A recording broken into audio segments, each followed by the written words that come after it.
I never believed in internet horror stories. I used to laugh at those Reddit creepy encounters about rich women and their dark secrets. But that was before I met her. The woman who changed everything I believed about reality, money, and death itself. It all started 2 years ago, right after the pandemic when I lost my job in Miami. I was broke, desperate, and barely holding on to my one-bedroom apartment. My roommate, Kyle, was the kind of guy who always had wild ideas for making quick cash. One night, as we were scrolling through Reddit, he showed me a site called Sugar Connect. "Dude, you should try this," he said, smirking. "Rich women, lonely lives, easy money." I thought it was stupid at first, but when I saw my bank account balance, $27.15, I changed my mind.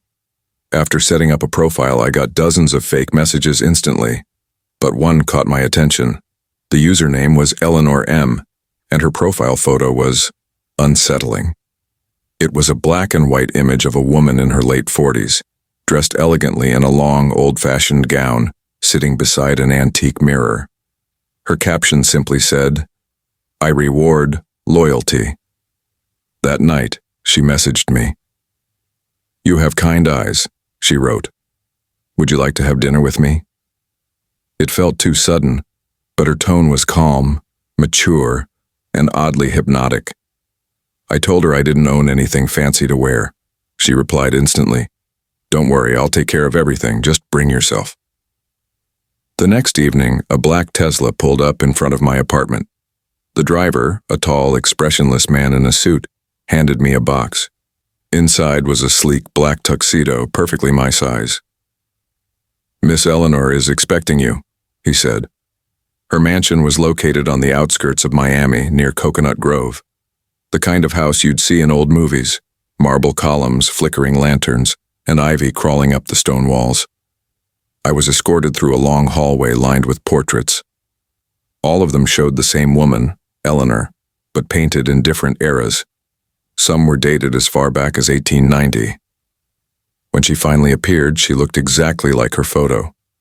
Elegant, graceful, maybe late 40s. Her skin was smooth, almost too smooth, like porcelain. Her voice carried that soft southern drawl, the kind that could calm you and scare you at the same time. "Welcome, darling," she said, smiling. "I've been watching you for a while." We dined in a candlelit room that smelled faintly of roses and something metallic, like old coins. The food was exquisite, though I barely tasted it because I couldn't stop staring at her. She was magnetic. Every movement, every glance felt rehearsed, like she had lived through centuries and perfected human behavior. After dinner, she leaned forward and whispered, "If you want to be mine, there are rules. No lies. No leaving my calls unanswered. And once I give you a gift, you must never return it." I laughed nervously and said, "Sure, sounds fair." She smiled wider. "Good. Then our arrangement begins tonight." From that day, my life changed. Eleanor paid off my rent, gave me a new phone, and even bought me a gold bracelet as a symbol of connection.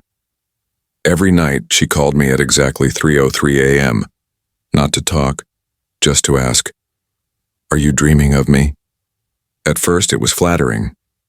Then it became disturbing. The first nightmare came a week later. I dreamt of her standing beside my bed, her face hidden behind a veil. She whispered something in an ancient language I didn't understand, and when I woke up, the bracelet she gave me had tightened around my wrist, leaving deep red marks. I tried to remove it, but it wouldn't budge. Not even soap or pliers worked. When I called her the next morning, she just laughed. "It means we're connected now, darling. You belong to me." I told Kyle about it, and he freaked out. "Dude, this is weird as hell. You need to get out." He even suggested we go back to her mansion to confront her.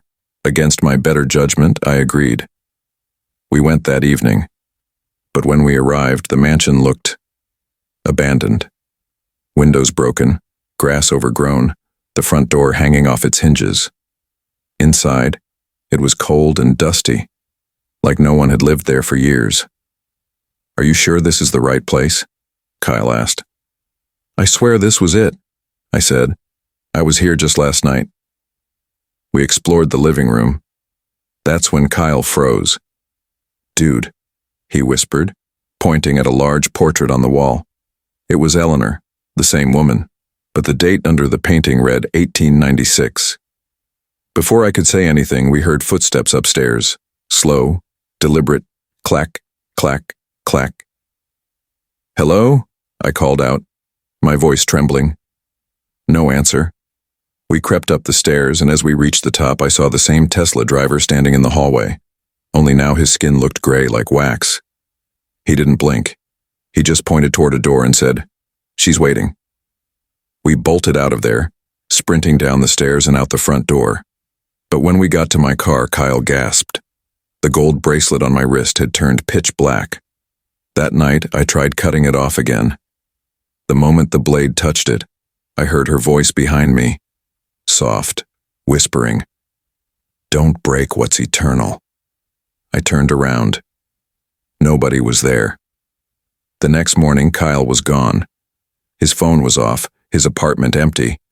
The cops found his car near the woods behind Eleanor's property. Doors open, engine still running. No sign of him. I knew I was next. For days, I didn't sleep. I blocked her number, deleted the app, even smashed my phone. But it didn't matter. Every night at 3:03 a.m., my new phone, one I'd never registered to her, would ring once. Just once. No caller ID. Then came the letter. It was slid under my apartment door, old paper sealed with red wax. The message inside said, "You tried to run, but my gifts always return. You're part of me now." Attached was a photo, me and Eleanor sitting together at that dinner table, except this time her face wasn't the same. It was decayed, hollow-eyed, her smile stretched impossibly wide. I packed my bags that night and left Miami. I moved to Arizona under a new name, changed everything. But some things you can't escape. Even now, years later, I still wear long sleeves because the bracelet's mark never faded. Sometimes, when I look closely, I swear I can see the faint glimmer of gold beneath my skin. And every year, on the same date I met her, I get an email, always from a new address, always at 3:03 a.m. It contains just one sentence. I reward loyalty. And a photo. Always a photo. Of me, sleeping. I was 23 when I met Vanessa. She was beautiful, rich, and terrifying in ways I didn't understand until it was far too late. At that time, I lived in Chicago, juggling 2 part-time jobs while trying to pay off my student loans. I was exhausted, lonely, and slipping into depression. Then one night, while scrolling through a luxury dating forum called Elite Companions, I stumbled upon her profile. It read, "Seeking someone young and loyal. I offer more than money. I offer transformation." Her photo was mesmerizing. Long black hair, emerald eyes, and a smile that could freeze time. I thought it was fake. One of those scam profiles used to lure desperate guys. But the way she wrote back to me felt too real. Her messages had rhythm, intelligence, and something poetic about them. She didn't talk like most people online. "Tell me," she wrote, "what would you give to never worry about money again?" I laughed and typed, "My soul, probably." She responded almost instantly, "Perfect." We met at a rooftop bar downtown. I expected a woman in her 40s, but she looked younger, maybe 30, tops. She wore a dark red dress, diamond earrings, and perfume that smelled like rain on old wood. She smiled as I sat down. "You're much cuter than your pictures," she said, her voice calm, slow, and seductive. "Do you believe in destiny?" "I believe in rent being due every month," I joked. She laughed, a soft, melodic laugh, and slid an envelope toward me. Inside were 5 crisp $100 bills. "That's for showing up," she said. "If you choose to continue, there's much more." I didn't know what to say. The attention, the money, the mystery. It was addictive. She leaned closer. "If you want to be mine, there's just one thing you must do." "What's that?" I asked. Sign my contract." She opened her clutch and took out a piece of black parchment. The writing looked handwritten in deep red ink, elegant and old-fashioned. At the top it said, "Mutual Devotion Agreement." The terms were simple. 1. I was to visit her every Friday night. 2. I must never refuse her gifts. 3. I must not discuss her with anyone. In return, she promised to take care of all my needs. I laughed and said, "This sounds like a sugar mummy deal from hell." She smiled and replied, "You have no idea how close you are." I signed it. The next few weeks were surreal. She showered me with gifts, a new iPhone, designer clothes, even a small studio apartment near Lake Michigan. Every Friday I'd go to her penthouse for dinner. But she never ate. She would just sit there sipping red wine, watching me with those piercing green eyes. One night, I asked her why she never ate. "I'm on a very specific diet," she said. Later that same night, as we sat on the couch, she took my hand and pressed it to her chest. Her skin was cold, unnaturally cold. "You're trembling," I said. She smiled faintly. "It's because I'm hungry." The first real sign that something was wrong came in my sleep. I started having vivid nightmares of being buried alive, of someone whispering my name in the dark, of a shadow sitting at the edge of my bed. I'd wake up drenched in sweat, gasping. Then one morning, I noticed a tiny cut on my neck.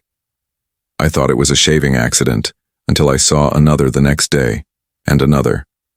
Always small, perfectly circular. I confronted Vanessa about it.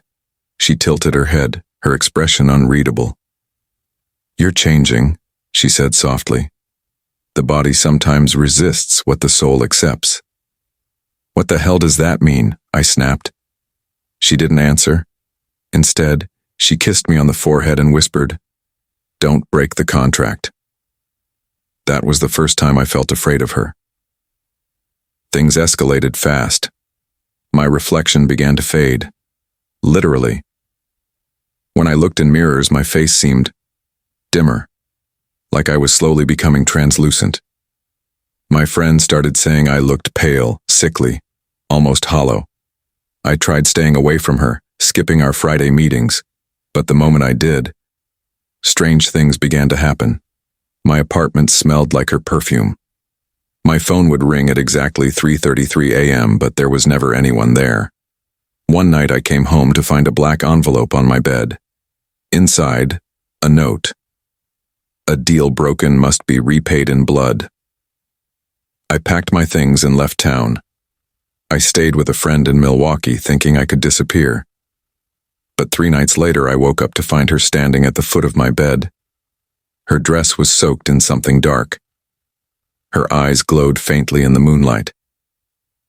"You can't run from devotion," she said, her voice low and trembling with anger. "You signed your life to me." I screamed, grabbed a lamp, and threw it at her. But she vanished. Gone. Like smoke.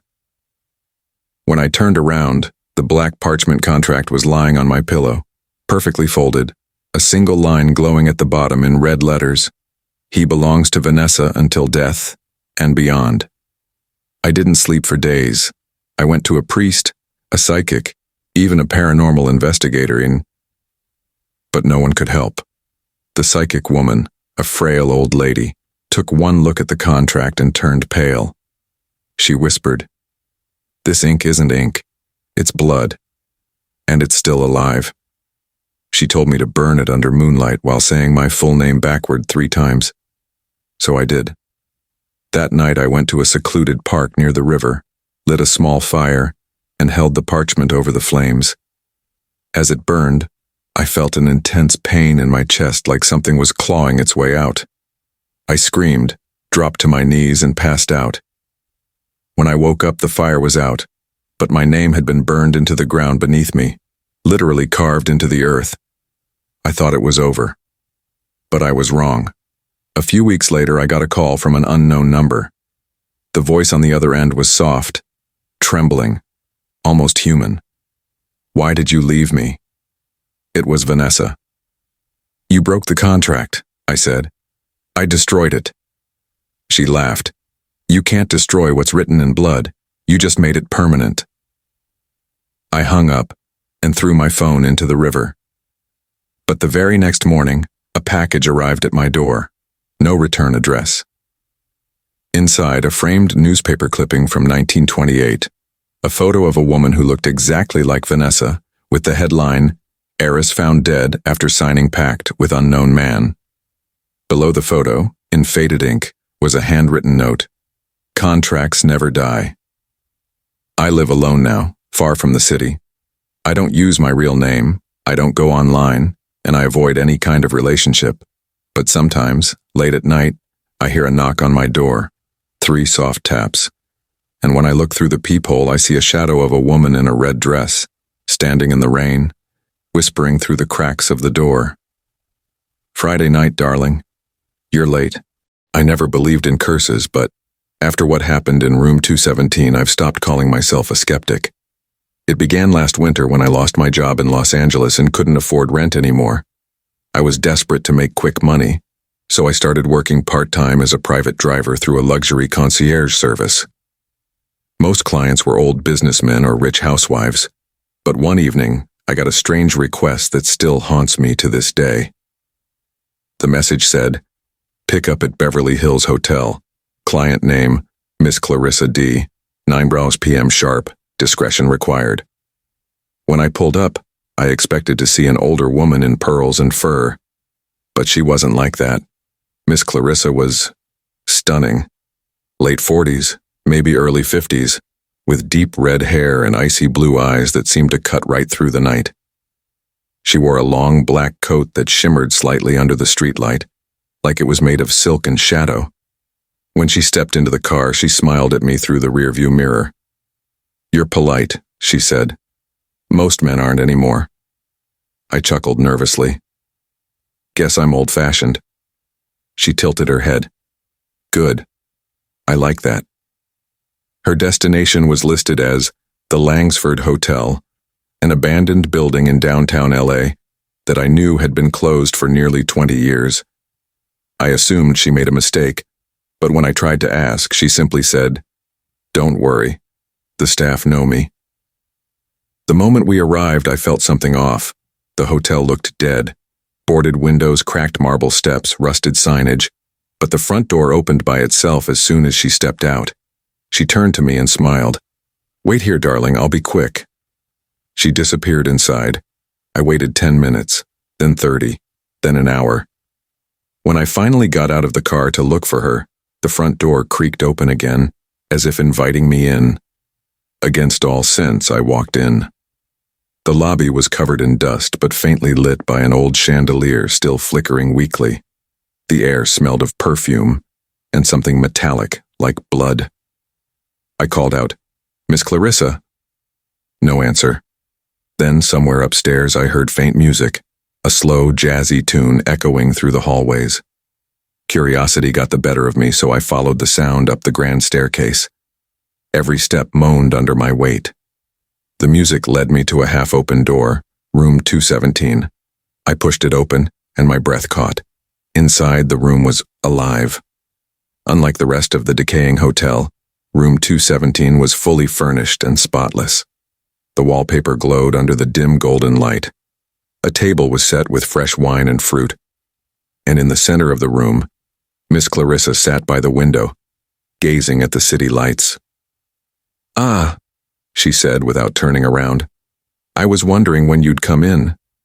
How did you know I—" She laughed softly. "You're curious. That's why I chose you." She turned to face me, and I noticed for the first time that she was wearing a diamond necklace shaped like a teardrop. It pulsed faintly, almost like a heartbeat. "Sit," she said, motioning to the chair opposite hers. I did. She poured me wine, though I hadn't seen her open the bottle. The glass was ice cold. "You're young," she said, "strong. You must have many dreams." I shrugged, trying to get back on my feet, I guess. She smiled faintly. "Maybe I can help with that." I laughed nervously. Like a sugar mummy situation? Her eyes locked onto mine. If that's what you want to call it. Something about her tone made my stomach twist. She reached across the table and placed her hand over mine. Her skin was cold, too cold. I reward loyalty, she whispered. That line echoed in my mind, like déjà vu from someone else's nightmare. When I woke up, I was lying on the hotel bed, fully dressed, my head throbbing. My watch said 3:03 a.m. Miss Clarissa was gone, but the diamond necklace sat neatly on the table beside me. I stumbled out of the room, half drunk and terrified. When I reached the lobby, I found my car still outside, engine running, except it wasn't the same night anymore. The date on my phone said January 17th. I'd been gone for 3 days. I drove home in a daze. My reflection in the rearview mirror looked pale, like the life had been drained out of me. When I finally got home, I tossed the necklace in a drawer and tried to forget about it. But that night, the dreams began. In them, I was always in room 217, but not alone. The room was filled with people in old-fashioned clothes, dancing silently while a record played that same haunting jazz tune. And in the corner, Clarissa sat watching me, her eyes glowing faintly blue. "You shouldn't have left," she whispered every time. "You still owe me." A week later, I started getting nosebleeds. Then came the fainting spells. The doctors said my blood pressure was fine, but my red blood cell count was dropping for no medical reason. Then one morning I woke to find my window open, and the necklace lying on my chest, glowing faintly in the dark. That night, I decided to return it. When I got back to the Langsford Hotel, it looked even more decayed than before. But room 217's door stood open again. I stepped inside. The air was cold, the lights dim, and the table was still set for 2. Except this time, the second chair was empty. On the wall behind it, I saw something carved into the wallpaper. I reward loyalty. And below it, written in blood, January 17th, 1953, the night I died. I froze. That was the same date as the one I disappeared, 70 years apart. Suddenly the door slammed shut behind me. The chandelier flickered violently, and the record player started spinning by itself, the same slow jazz tune filling the air. Then she appeared, Clarissa, standing behind the table, her hair flowing as if underwater. Her eyes glowed an unnatural blue. "You came back," she said softly. "Good boy." I just wanted to return this," I stammered, holding up the necklace. She smiled faintly. "Keep it. It's part of you now." I tried to drop it, but it stuck to my palm, burning into my skin. I screamed. "Do you know what that necklace is made from?" she asked. "Every gem inside it holds a heartbeat of someone who promised me forever." The room darkened. I could hear whispers, dozens of voices around me murmuring, crying. The walls seemed to breathe. I turned toward the door, but it was gone. Clarissa leaned closer, her face inches from mine, her voice cold and trembling. "Do you know why room 217 never decays?" she whispered. "Because we keep it alive." She pressed her hand to my chest, and I felt something pull, like my soul was being yanked out of my body. My vision blurred, and the last thing I remember before passing out was her whisper. "Now you'll never leave." When I woke up, I was lying in my car outside the same hotel. It was morning. The building looked abandoned again, silent and dead. My phone showed January 17th, 1 year later, and on my wrist was the same diamond teardrop necklace, fused to my skin. I tried to tell people. I went to the police, journalists, even a paranormal investigator. No one believed me. But here's the part that still chills me to my core. When they went to check the Langsford Hotel records, they found room 217 was permanently sealed in 1954 after the mysterious death of a woman named Clarissa Devereaux, a wealthy widow known in the tabloids as the Sugar Mummy of Beverly Hills. Her cause of death? Severe blood loss of unknown origin. It's been months since then. Every night I hear faint jazz music playing from somewhere in my apartment. I've tried destroying the necklace, burning it, crushing it, throwing it in the ocean. But every morning it's back on my wrist. And every January 17th at exactly 3:03 a.m., I get a text message from an unknown number. It's always the same 3 words. Room 217 waits. When I moved to New York City, I thought I was finally turning my life around. I had a new job, a tiny but decent apartment in Queens, and a growing sense that I was finally escaping my small-town misery. But it didn't take long for that feeling to rot from the inside out, because of the woman who lived upstairs. I first met her one rainy evening in October. The building was old, pre-war, the kind that creaked and groaned even when you stood still. My apartment was on the 3rd floor, and above me was 4B, occupied by a woman everyone in the building called Miss Davenport. She was rarely seen, but people whispered about her. Some said she was an old movie star from the 70s who'd gone insane. Others said she was a rich widow who bought the whole building decades ago and never left. I didn't care much about rumors until I met her face to face. That night, I was coming back from work, soaked to the bone, when I saw her standing by the mailboxes. She was tall, elegant, maybe in her late 50s, wearing a deep green coat and long black gloves. Her hair was perfectly styled, her lipstick dark crimson. She smiled when she saw me. "You must be the new tenant," she said. Her voice was low and soothing, almost melodic. "Yes, ma'am, just moved in last week." "Ma'am?" She chuckled softly. "No need for that. You can call me Evelyn." She handed me my mail, though I hadn't seen her pick it up. "Welcome to the building," she said. "If you ever need anything, I'm just upstairs." Her perfume lingered in the air long after she left. Sweet, expensive, but with something darker underneath, like burnt sugar. For the next few days, I'd hear faint footsteps above my ceiling late at night. Not the normal pacing of a restless neighbor, but slow, deliberate steps that stopped whenever I moved. Sometimes at exactly 3 a.m., I'd hear the faint hum of old jazz music coming from her apartment, followed by what sounded like whispering voices. One night, there was a knock on my door. When I opened it, Evelyn stood there, holding a tray with 2 cups of tea. "I couldn't sleep," she said, smiling. "Thought you might enjoy some company." I hesitated, but she had that kind of charm that made it impossible to say no. I invited her in. We talked for hours. She told me she used to be an actress, said she had been quite famous in her day. There was a sad nostalgia in her tone when she said it.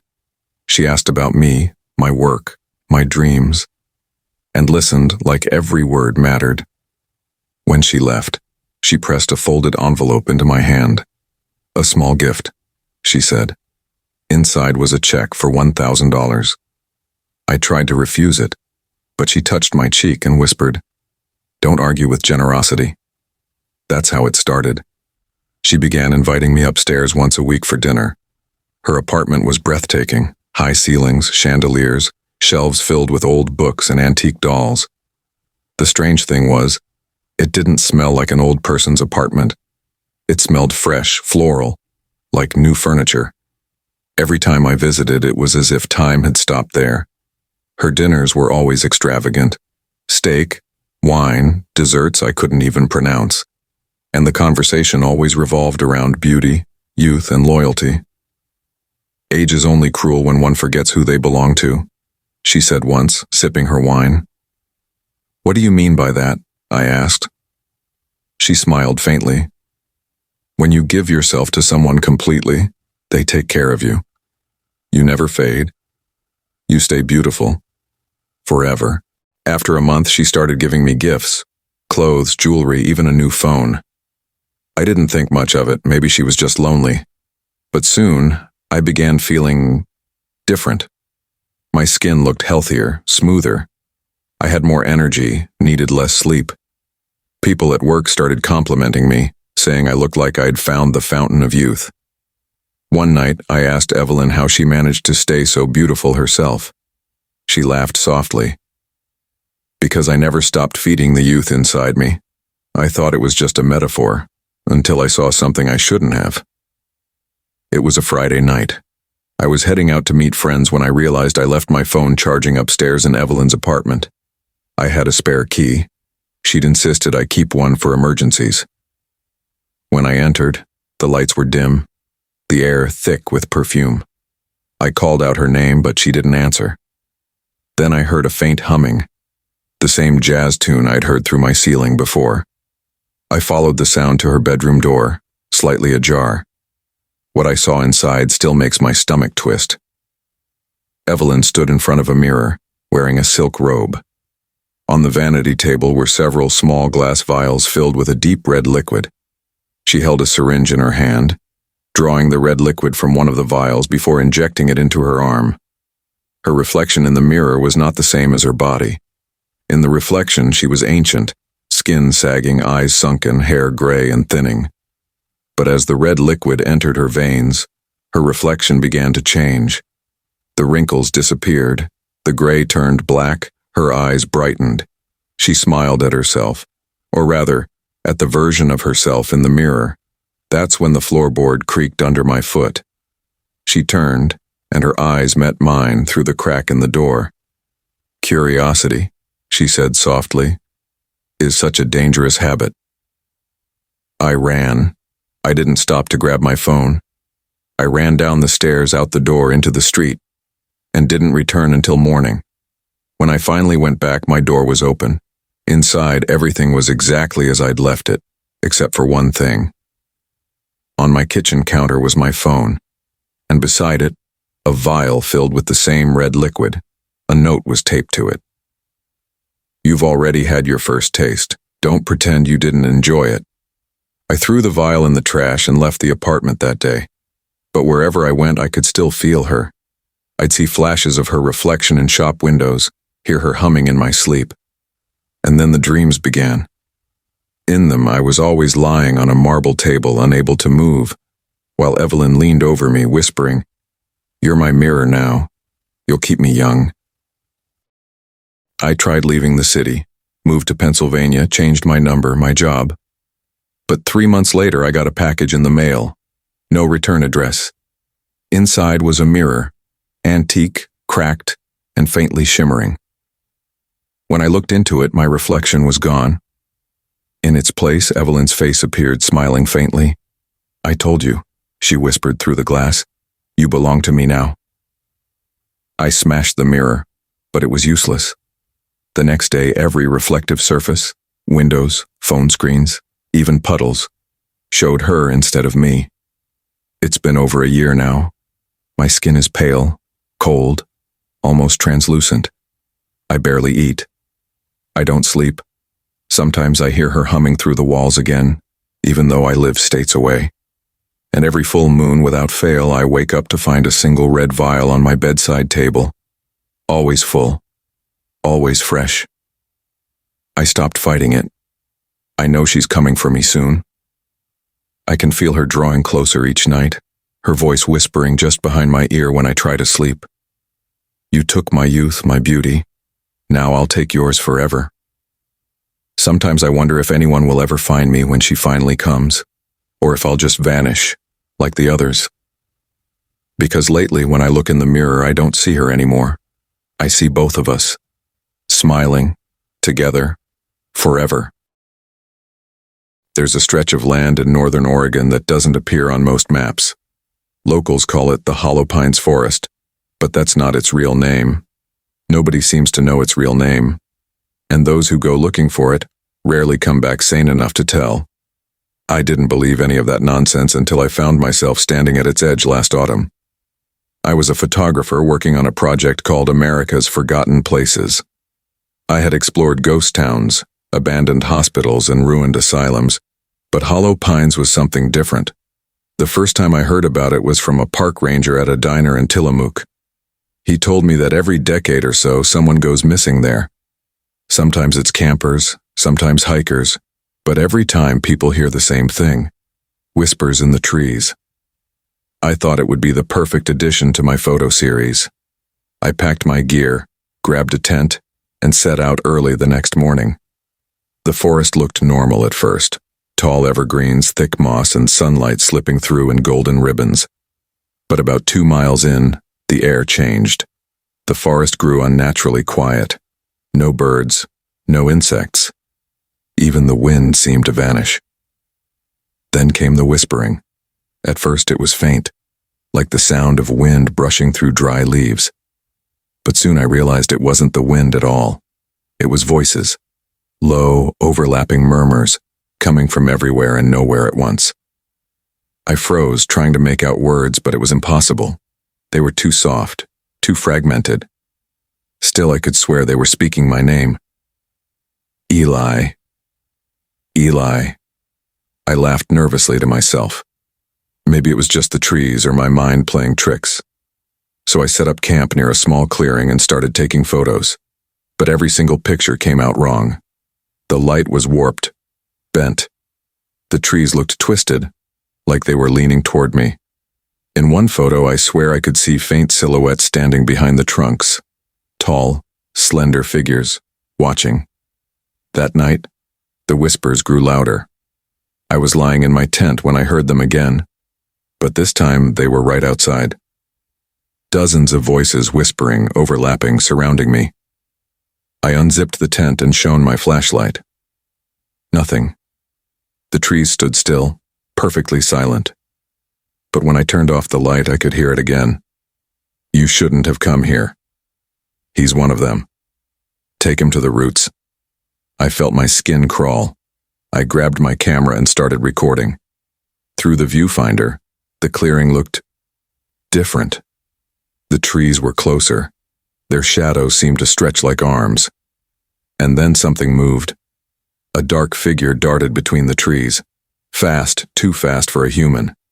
I heard branches crack, followed by a low, guttural growl. I turned and ran. I didn't stop running until I tripped over a root and hit the ground hard. My flashlight went out. In the darkness, I could hear footsteps, slow, deliberate, coming closer. I held my breath. The footsteps stopped just behind me. And then, a voice, inches from my ear, whispered, "You came looking for forgotten things. Now you'll be one." I swung the flashlight wildly, and when it flickered back on, there was no one there, just trees, thousands of silent, unmoving trees. The next morning, I decided to leave. I packed my gear and started walking toward where I thought the trail was. But after hours of walking, I realized I was going in circles. Every landmark looked the same. Every tree looked identical. I tried using my GPS, but it wouldn't connect. The compass spun wildly. By evening, I was completely lost. That's when I found the cabin. It was small, half-rotten, buried under moss and vines. I should have known better, but I was exhausted and desperate. Inside, it smelled like damp wood and iron. There were carvings on the walls, symbols I didn't recognize, all circling a strange phrase written repeatedly in charcoal. The forest remembers. I found an old journal on a table. Most of the pages were destroyed, but one entry stood out. It was dated October 1913. The forest speaks when the moon is full. It calls the names of those who listen. I've seen them, the hollow men, the watchers. They were once human, but the forest took their faces. As I read those words, I heard a faint creaking sound behind me, like the groan of old wood. Slowly, I turned. Standing in the doorway was a figure, tall, thin, and draped in something like bark. Its skin was gray and cracked, and where its eyes should have been, there were deep, black hollows. It tilted its head and took a step forward. "Eli," it whispered, in a voice that sounded like dozens of overlapping echoes. I stumbled backward, knocking over a chair, and ran into the woods. The forest was darker now, the air heavier, like I was breathing smoke. Every direction looked the same. The whispers followed. Stay. Join. Become. I don't know how long I ran. Hours, maybe days. The line between night and day didn't exist anymore. My camera was dead, my flashlight flickering. Eventually, I collapsed near a stream and passed out. When I woke, it was morning, but something was off. The sunlight was dimmer, almost green. The trees around me were different too. They looked wrong. Their trunks were bulging, their roots tangled like veins, and embedded within the bark were faces. Dozens of them, distorted, stretched, their mouths frozen open in silent screams. I staggered backward, tripping over a branch, and that's when I realized something else. One of the faces looked like me. I screamed and ran, tearing through the forest until I stumbled onto a dirt road. A truck driver found me hours later, dehydrated, delirious, covered in scratches. I told him I'd been hiking and got lost. He drove me to town where I stayed at a cheap motel for the night. I should have felt safe, but I didn't. That night as I showered, I noticed something on my skin. Faint, dark lines tracing up my arms, like roots. When I touched them, they pulsed beneath my fingertips. Then, as I wiped the mirror, I saw something behind me. A shape. A shadow, watching. I turned, but there was nothing there. Just the sound of water dripping, and a faint whisper. The forest remembers. I smashed the mirror and left the motel before sunrise. That was 6 months ago. I don't sleep much anymore. When I do, I dream of trees growing inside my body, branches twisting under my skin. Sometimes, when I look at my reflection, my eyes seem darker, emptier, and the whispers. They never stopped. They follow me everywhere, in crowds, in cities, in my own apartment. I hear them in the hum of streetlights, in the rustle of leaves outside my window. You left the forest, but the forest didn't leave you. Last week I developed the film roll from that trip.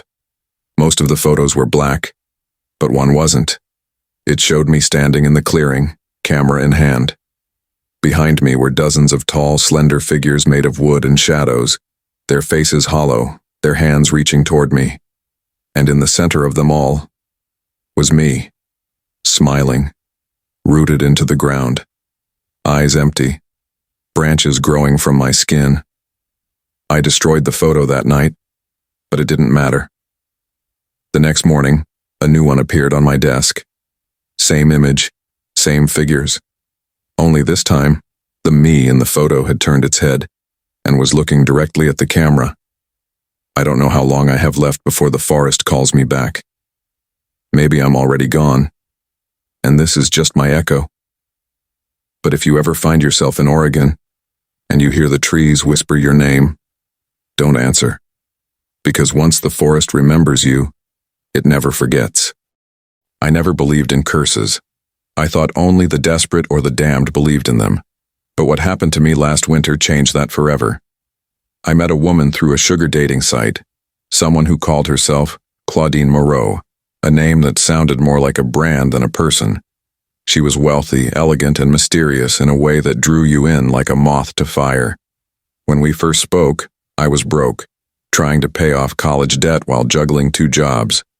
My friend joked that I should just get a sugar mommy to fix my problems. I laughed it off, until one night, curiosity led me to a site called goldenaffairs.com. That's where I met Claudine. Her profile picture looked like something out of an old perfume ad. Black dress, pearls, and eyes that glowed faintly even in the dim photograph. Her bio said only, "I collect beauty. I reward loyalty. Dine with me." I sent her a half-joking message. "What's on the menu?" She replied almost instantly, "You are." I laughed, assuming she was flirting. But over the next few days our chats turned strangely intoxicating. She spoke in riddles, always about hunger, decay, and eternal youth. I thought she was just eccentric, a lonely rich widow looking for company. After a week, she invited me to her mansion on the outskirts of New Orleans. "Dinner at 8, she said. "Dress well." I should have declined, but desperation makes you blind. The night I arrived, the house looked like something from another century. Tall, iron gates, Gothic arches, and stained glass that shimmered blood red under the moonlight. A chauffeur in an old-fashioned suit greeted me silently and led me inside. The dining hall was vast, walls lined with portraits of pale, beautiful people dressed in antique clothing. In each painting, the same woman appeared, Claudine. unchanged through decades, maybe centuries. At the center of the room stood a long oak table covered in gold plates, crystal glasses, and food that looked too perfect to be real. And then she appeared. Claudine was even more stunning in person. Her skin looked flawless, almost translucent, and her eyes, God, those eyes.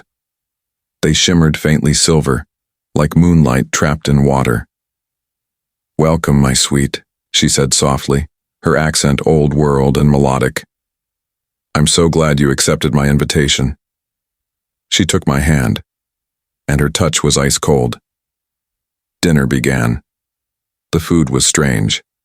Things I couldn't quite identify. Meat that shimmered in the candlelight. Fruits that bled dark juice when cut. Claudine watched me eat, barely touching her plate, sipping only red wine. As the night went on, I noticed the portraits around the room seemed to shift subtly when I wasn't looking. In one, a man who'd been smiling now looked terrified. In another, a woman's eyes seemed to follow me. Claudine smiled as if reading my thoughts. "They were guests once, like you." I laughed nervously. "Former sugar babies?" She smiled wider. "Former suppers." Her tone was teasing, but her eyes didn't match the humor. Something in the room felt heavier. The air itself seemed to thicken. Around midnight, Claudine poured me another glass of wine. "To beauty," she whispered, raising her glass. I drank, and then the room started to spin. My vision blurred. My body went weak. I tried to stand, but my legs gave out. Claudine caught me in her arms, her touch suddenly tender. "Shh, don't fight it," she murmured. "It's only beginning." The last thing I saw before darkness took me was her face, inches from mine, and the faintest glimpse of fangs. When I woke, I was lying in a dark room lit only by candles. My wrists and ankles were bound with velvet cords. Around me were old photographs, dozens of them, of young men like me, smiling beside Claudine. All of them looked eerily similar. Same hair, same build, same smile. That's when I realized they weren't just photos. They were portraits, oil paintings, each one more detailed than the last. And then I saw it, the last canvas, unfinished, sitting on an easel. It was me, half painted, half alive. I heard footsteps. Claudine entered, wearing a long black gown that seemed to ripple like smoke. In her hand was a silver blade, thin, elegant, almost ceremonial. "Every masterpiece needs a final touch," she said softly. "Your beauty, your youth, will preserve me for another year." I screamed, but she only smiled. "Don't worry," she whispered. "You'll never truly die. You'll live forever. On my walls." She began chanting something in a language I didn't understand. The air grew colder, and the candles flickered violently. I felt something leave my body, like my very soul being tugged through my skin. The edges of the room blurred, colors twisting and folding. Claudine's face changed, her youth melting away for a moment to reveal something ancient and monstrous beneath. Wrinkled, hollow, hungry. I saw her draw closer, lips parting, teeth glinting. Then, darkness. When I woke again, I was standing in her dining room. Everything looked normal. The table was clean, the portrait still. Claudine was nowhere to be seen. I thought it was over, a nightmare born from drugs or hypnosis.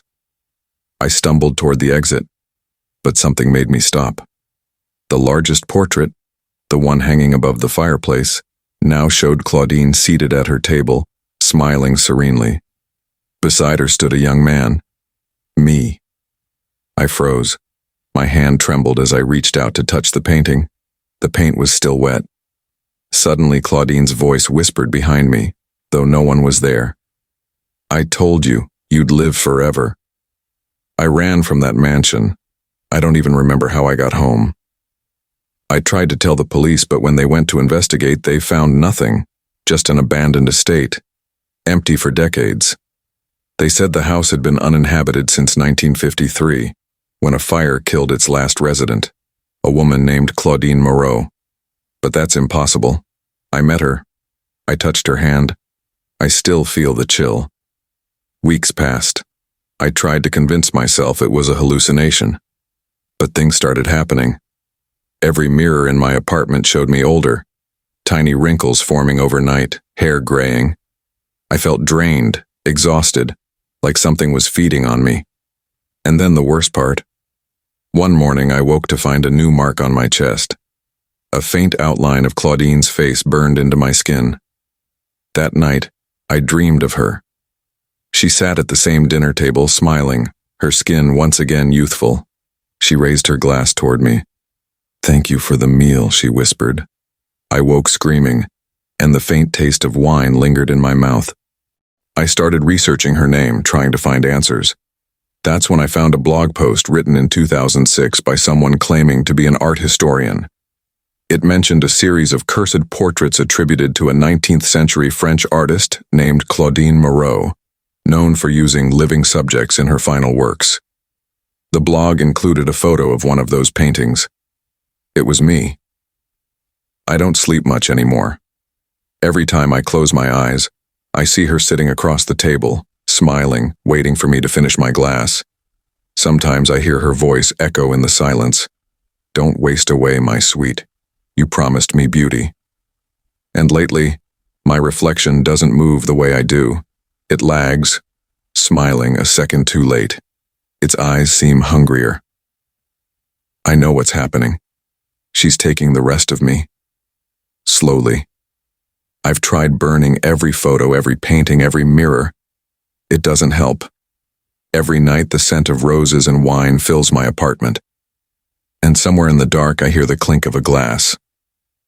"To beauty," she whispers, "and to forever." If anyone reading this ever gets a message from a woman named Claudine Moreau, delete it. Don't reply. Don't even open it. Because if you do, she'll invite you to dinner. And once you sit at her table, you'll never leave.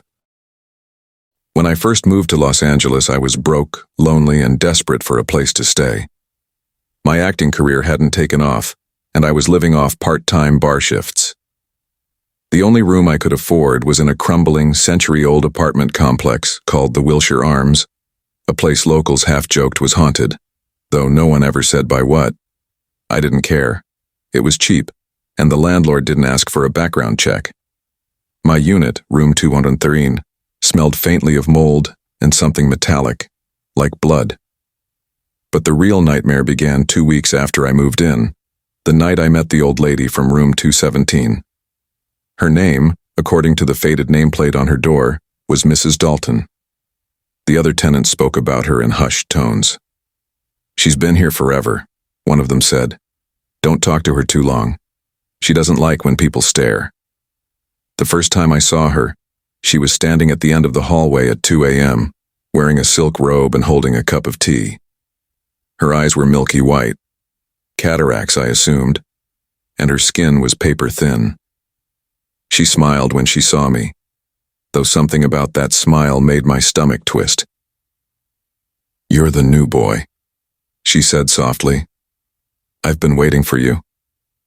I tried to laugh it off, but her words echoed in my head for hours. Waiting for me? Why? The next day I noticed something strange. My door was slightly open when I returned from work, even though I always locked it. Inside, everything looked the same, except for a single cup of tea sitting on the kitchen counter, steaming hot. There was a note beside it, written in elegant cursive. "You shouldn't skip dinner. You need your strength. Mrs. D." I felt my skin crawl. How had she gotten in? I knocked on her door that night, intending to confront her, but when she opened it, I froze. Her apartment looked ancient. The wallpaper was yellowed and peeling, the furniture old-fashioned, and the air smelled like lavender and decay. "Did you like the tea?" she asked sweetly. "It helps you sleep." I mumbled something about boundaries and started to leave, but she grabbed my wrist. Her grip was ice cold, unnaturally strong for someone her age. "You remind me of my son," she whispered. "He lived here too once." Then she smiled again. The same too wide smile. "You'll be safe here, dear. I'll make sure of it." That night I couldn't sleep. I kept hearing footsteps in the hallway. Slow, dragging footsteps that stopped right outside my door. At 3:17 a.m., there was a knock. 3 soft taps. I froze, holding my breath. After a moment, I heard her voice, faint, almost sing-song. "Drink your tea, dear. It's getting cold." I didn't open the door. I waited until sunrise before daring to check. There was another teacup sitting outside my door, steam still rising. The next few days were strange. My food went missing. My clothes smelled faintly of lavender. Once I came home to find my bed sheets perfectly folded and replaced with old yellowed linens that weren't mine. I told the landlord, but he just gave me a tired look. "There's no one in room 217, he said flatly. "That unit's been vacant for years." I thought he was joking. "What about Mrs. Dalton?" He sighed. "Mrs. Dalton died in 1979. Gas leak. She was the last tenant in that room before it was sealed off." My stomach dropped. "No, I've seen her. I've talked to her." The landlord shook his head. "You're not the first one to say that." That night I couldn't stop thinking about it. The teacups. The way she'd said she'd been waiting for me. The photos on her wall. I remembered one of them showed her with a young man who looked eerily familiar. I decided to check room 217 myself. The door was locked, but the keyhole was so old I managed to pry it open with a hairpin. The smell hit me first, a mix of rot, dust, and something sweet, like spoiled perfume. Inside, the apartment was dark, lit only by the dim hallway light spilling through the crack. The wallpaper was torn, furniture covered in sheets, and in the corner, on a small table, sat a dozen teacups, each filled with dried brown liquid. Beside them was a single framed photograph of Mrs. Dalton and the same young man. Only now I realized why he looked familiar. He looked exactly like me. I stumbled back, heart pounding. The air grew colder, heavier. I heard something behind me, a faint rustling like fabric brushing the floor. Then her voice. "You shouldn't have come in here." I turned, and there she was, standing in the doorway, her white eyes glowing faintly in the dark. "Mrs. Dalton," I stammered. You're dead." She tilted her head slowly. "Am I, dear? Or are you?" Before I could move, she stepped closer, her smile widening unnaturally. Her face looked wrong now, skin sagging like melted wax, eyes sinking deeper. "I've been waiting for you," she whispered. "You left me once, but you came back. You always come back." I bolted past her and ran to my room, slamming the door behind me. I could hear her nails scratching lightly on the wood, her voice still soft and calm. "Don't run from your mother, darling. You need your tea." The next morning, the landlord was gone. His office was empty, the door locked. No one else in the building would answer their doors. The hallways felt longer, darker. When I finally stepped outside, something was off. The street looked different. Older. The cars were vintage, the billboards outdated. I pulled out my phone. No signal, no internet. The date on the screen read October 12th, 1979. I stood there, frozen, watching an old news van roll by. The headline painted on its side read, "Wilshire Arms Gas Leak Kills Tenant." The photo below showed the burned remains of the building, and a smaller picture of Mrs. Dalton and her son.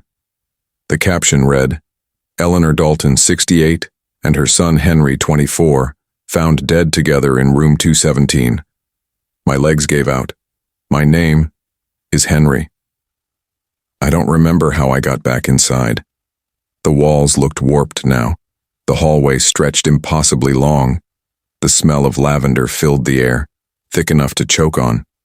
Mrs. Dalton was waiting in my room, sitting at the table with 2 teacups. One for her, one for me. "Come sit, dear," she said softly. "It's time to go home." I wanted to scream, to run, but my body wouldn't move. It felt like invisible hands were guiding me to the chair. She smiled, tears glistening in her milky eyes. "You've grown so much, Henry, but you always forget me." I shook my head violently. "I'm not your son." She reached out and cupped my face gently. Her touch was cold, but familiar. "You always say that," she whispered. "Every time." Then she handed me the cup. "Drink your tea. It's getting cold." I don't remember drinking it, but I remember the taste, metallic, bitter, like rust and roses. My vision blurred, the room spun. When I opened my eyes again, everything was quiet. The walls were white. The air smelled like disinfectant. I was in a hospital bed, IVs in my arm. A nurse entered and smiled softly. "You're awake," she said. "You gave us quite a scare. Gas leak in your building. You were lucky to get out." I wanted to believe her. I wanted to think it was all a dream. But when I looked down at my arm, there was a small burn mark, in the shape of a teacup. And when I looked at my reflection in the metal tray beside my bed, I saw someone standing behind me, an old woman, smiling gently. "You finished your tea," she whispered. "Now we can rest." They said I screamed for hours before they sedated me. When I woke again, I was alone, but my hospital room number was 217. It's been weeks since then. Every night I hear the sound of teacups clinking. The scent of lavender never leaves. And sometimes, when I close my eyes, I see her sitting across from me, smiling that same soft smile. I think I finally understand now. I was never the new tenant. I was always coming home, always coming. I still don't know if what happened to me was real or a dream stitched together by something dark, but I swear on everything I love, it felt real. My name is Mark, and 2 years ago I was working as a freelance photographer in Los Angeles. Work was inconsistent and I was barely scraping by. That's when I got a strange email titled, "Exclusive Private Photo Shoot, Generous Pay." The sender's name was Evelyn Moreau, a woman in her late 40s, or so her attached photo said. The message was polite and short. She said she was looking for a discreet photographer for a personal collection at her mansion just outside Beverly Hills. The pay? $10,000 for a single night's work. No commercial rights, no questions asked. I thought it was a scam until she wired $1,000 up front just for confirming my availability. That money hit my account in minutes. I couldn't say no. When I arrived, her mansion stood on a hill surrounded by iron gates and hedges tall enough to hide secrets. The driver who picked me up didn't speak a word. He just nodded and kept his eyes fixed on the road, like he wasn't allowed to talk about the place. Evelyn greeted me at the door wearing a crimson silk robe that shimmered even in the dim hallway lights. Her skin looked smooth, too smooth for someone her age, and her green eyes had that hypnotic glow you can't look away from. She smiled warmly and said, "You have such youthful energy, Mark.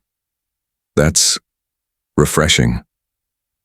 The mansion's interior was covered in old portraits of Evelyn, hundreds of them. But what caught my attention was that every painting showed her at a different age, 20s, 30s, 40s. Yet in each her face looked exactly the same. I set up my camera equipment in her massive lounge. She poured me a glass of red wine that tasted oddly sweet, almost like syrup. I noticed she didn't take a sip herself. "You don't drink?" I asked. She smiled faintly. "Oh, I drink plenty. Just not wine." The shoot began normally. Different poses, different rooms, elaborate dresses. But then, she asked me to follow her down to her favorite room, a locked basement that required a fingerprint scanner to open. The air inside was freezing, and the lights flickered like candles underwater. The smell, something metallic and rotten, hit me immediately. The walls were covered in framed photographs of young men, each one with a name and a date beneath it. The earliest was from 1952, and the most recent, 3 months ago. Evelyn placed her hand on my shoulder and said, "Do you believe in energy transfer, Mark? The power of youth isn't lost, it's taken, preserved."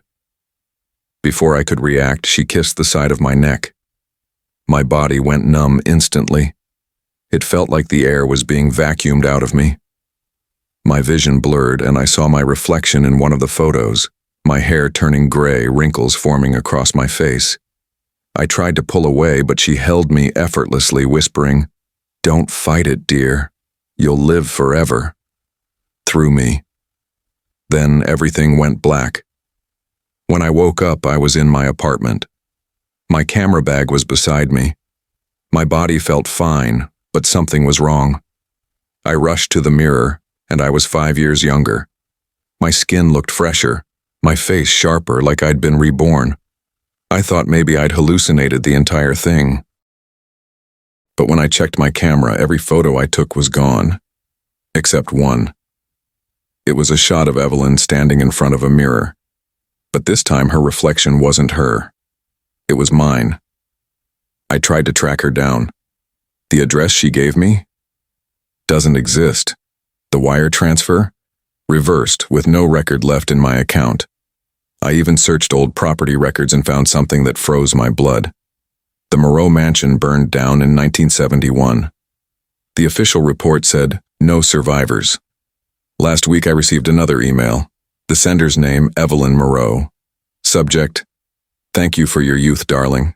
It suits me perfectly."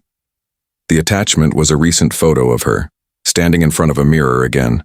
Only this time, it was my face staring back. Now, when I look in the mirror, sometimes my reflection lags for a second, and in that split-second delay, I swear, I see her standing behind me, smiling, as young and beautiful as ever. And every night since that day, I've been getting older, faster. It's like she's still feeding off me from somewhere. And soon, when there's nothing left of me to take, she'll need someone new. Someone like you.